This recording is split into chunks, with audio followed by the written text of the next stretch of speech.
I am Sarah's best friend. Your best friend? No, he never stands by me and he never helps me. He is a so-called friend. Let me explain what is so-called. So-called means when we doubt something and when we criticize something, then we use a so-called. So-called అంటే అర్థం ఏంటంటే అతని పేరుకి మాత్రమే నా best friend, ఇది పేరుకి మాత్రమే పెన్, అతని పేరుకి మాత్రమే డాక్టర్ అన్న విషయంలో మనం సో-called అని యూజ్ చేస్తాం. Sarah, who is genius in this class? I am genius in the classroom.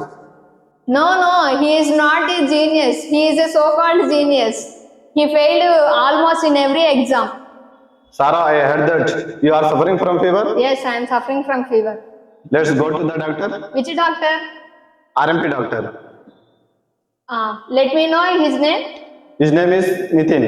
No, I never believe him. Why? He is a MPC student and he became a doctor. He is a so-called doctor. Me so-called friends ఎవరో, teachers ఎవరో and well wishers ఎవరో comment రూపంలో తెలియజేయండి. And don't forget to share this video to your so-called friends. Do like, Share comment. and don't forget to subscribe to our channel.